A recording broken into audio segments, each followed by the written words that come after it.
No problem. Okay, I'm going to talk to one of our sisters that are here in London.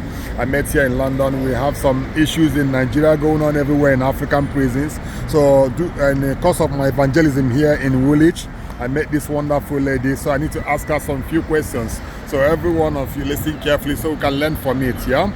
Okay, ma'am. Please, your name, ma'am. I'm not going to give my full name for. Okay, no, reasons. yeah, Ruth. Yeah. Her name is Ruth. Yeah. I'm Sister Ruth. Okay, how long have you been in UK? About 33 years. 33 years. About there. Wow, that's a long time. Yeah. Okay, just like the same time I've been in Europe for almost 30 something years. I've been in Europe as well. Please, ma'am, based on the flyer that I showed you here, what is going on in prisons in Africa, especially in Nigeria, what do you have to say about the prison condition? I mean, please, any idea? I don't really have much information. Yeah. I'm looking at it right now. It looks very sad. Sad. You know, oh God, I'm seeing more stuff now. It looks like people are being suffocated in one place. Yeah. Like squashed in one environment. And that is not nice. I think it's you know, the country needs prayer. Definitely. I myself am very interested in freedom. Yes, ma'am. Yeah, I'm up for freedom and the human rights. Yes. And if people have committed a crime, obviously that is their sentence. Yes, ma'am. But I wouldn't go too deep into it because I'm not legally trained. Yeah. So I wouldn't want to impose my own opinions, personal opinions. But I have opinions, but I would like to reserve it for now. Okay. Yes. One of them. What do you think about the youth here? The youth here in London, because I see so many of them are beginning to act as if there's no training home. Right. What is the cause, please, ma'am? I think it's part of, from when I did sociology, something to do with home training and dysfunctionality in the home. Yes, ma'am. Absentee fathers, and is due to a lot of dysfunctionality in the home. Yeah. And people, even you find that even Christians are going through problems as well. You know, just based on the fact that there's absentee fathers. You know, children want to be loved by both father and mother, not just one or the other.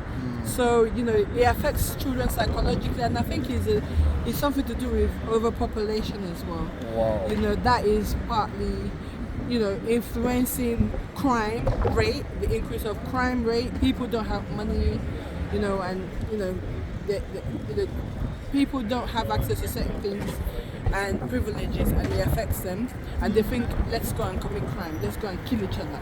Yeah. So that is part of it as well. Okay, don't you think that the level of the drop down in Christianity, in Christian activities, Christian values, activities, and Christian values in UK has also must have caused some of these things? I think if you're talking about crime, are we talking about black crime or white crime? Because that's another topic on its own. Because it could be, you know, if you look at the statistics, it's probably likely that they will say the black race is more in the statistics of committing crime than the white race. And that could be because of no job, isn't it? It's not even just no job, it's to do with the fact that this is not our country. Yeah.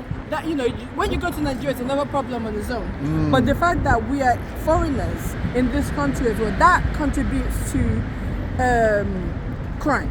You know, people don't have a sense of belonging.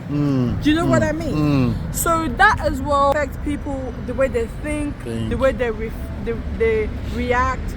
So I think, you know, going back to the question, I think it can have something to do with the fact that your color, ethnic minority background as well.